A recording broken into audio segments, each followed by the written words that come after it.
Hi hello welcome back to our channel. Free hold భూములపై నిషేధం ఎత్తివేత అని చెప్పి రోజు ఒక ఆర్టికల్ ప్రకటించడం జరిగిందనమాట అండి. ఈ ఫ్రీ హోల్డ్ భూముల విషయంలో కీలక అడుగు పడనుంది. వాటిపై ఉన్న నిషేధం తొలగించాలని ప్రభుత్వం నిర్ణయించినట్లు సమాచారం అనమాట అండి. 1-2 రోజుల్లో ఉత్తర్వులు ఇచ్చే అవకాశం ఉంది అని కూడా చెప్తాం జరుగుతుందండి. అయితే నిజాయితీగా ఫ్రీ హోల్డ్ భూముల్లో ఉన్నవారు మాత్రమే విక్రయించేలా నిఘా పెట్టనుంది. వైసీపీ హయాంలో పట్టా భూములకు సంబంధించి 20 ఏళ్ల గడువు దాటితే అమ్ముకోవచ్చు అనే జీవో వచ్చింది. ఫ్రీ హోల్డ్ భూములపై నిషేధం ఎత్తివేత 19 నెలలుగా విక్రయాలు నిలిపివేసిన ప్రభుత్వం నిజమైన లబ్ధిదారులకు ఇబ్బందులు, వారి విజ్ఞప్తులతో సానుకూల నిర్ణయం. అప్పటికి అక్రమాలపై చర్యలు 1-2 రోజుల్లో ప్రభుత్వం నుంచి ఉత్తర్వులు వచ్చే అవకాశం ఉన్నాయని చెప్తున్నారన్నమాట అండి. దీనికి సంబంధించి ఏ విధమైన జీవో రాగానే మన ఛానల్లో పోస్ట్ చేయడం జరుగుతుంది. కాబట్టి వీడియోని ఎక్కడ కూడా స్కిప్ చేయకుండా పూర్తి వరకు చూడండి, లైక్ చేయండి, షేర్ చేయండి, సబ్స్క్రైబ్ చేయండి. ఫ్రీ హోల్డ్ భూముల విషయంలో కీలక ముందడుగు పడింది.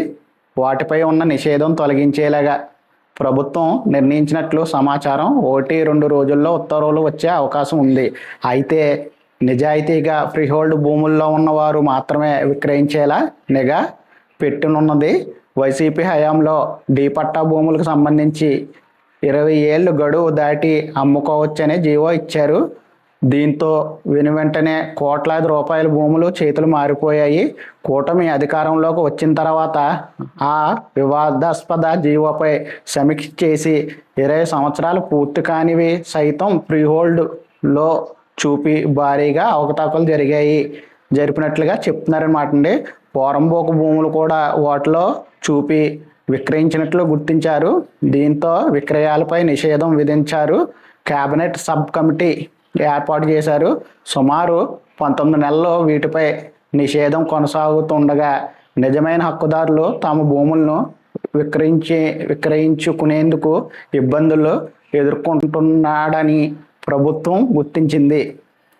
ఈ నేపథ్యంలో ప్రభుత్వం అన్ని అవ్యంగా ఉన్న భూములపై నిషేధం ఎత్తివేయనుంది. ఆంక్షలు సడలించనున్నది. ఉత్తర్వులు జారీకి సన్నాహాలు చేస్తుందని కూడా ఆర్టికల్లో ప్రకటించడం జరిగిందనమాట అండి.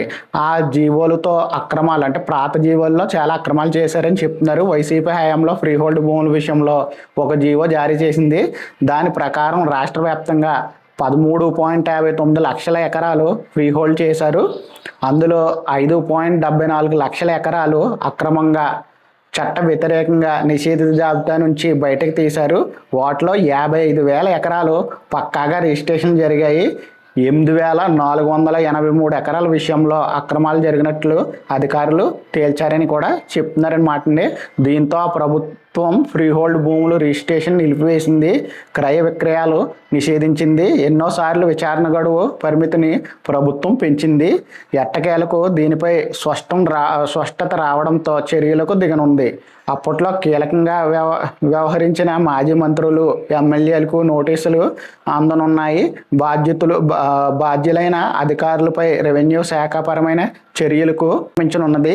ఈ విషయం తెలిసిన వైసీపీ కీలక నేతల్లో గుబులు రేగిందని కూడా చెప్తున్నారన్నమాట అండి.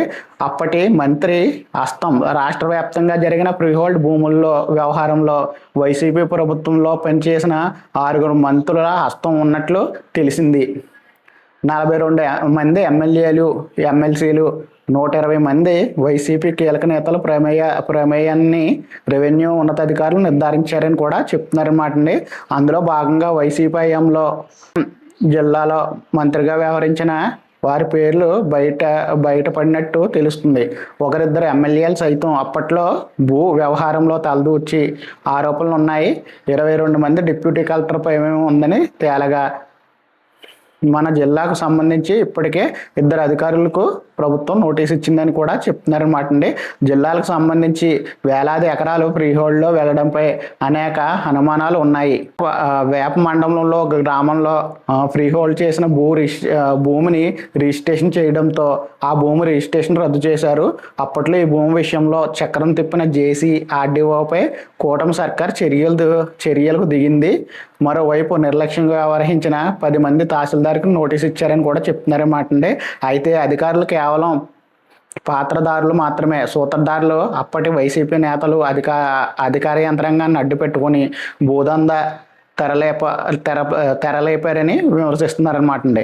అసైన్ భూములే కాదు, మాజీ సైనికుల పేరట బినామీలను ఏర్పాటు చేసుకుని ప్రభుత్వ భూమిని కొల్లగొట్టారన్నారు అనే ఆరోపణలు కూడా ఉన్నాయి.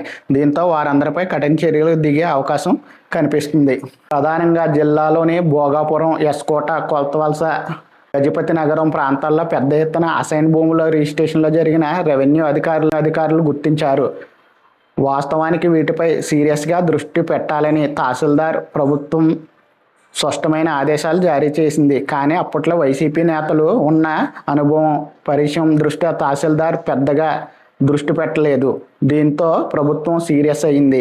10 మంది తహసీల్దార్కి నోటీస్ అందించింది. ఫ్రీహోల్డ్ వచ్చిన భూములు రిజిస్ట్రేషన్లపై లోతైన దర్యాప్తు చేపట్టి ఎట్టకేలకు విచారణ పూర్తి కాగా చర్యకు దిగే పరిస్థితి కనిపిస్తుందని కూడా ఆర్టికల్లో ప్రచురించడం జరిగిందనమాట అండి.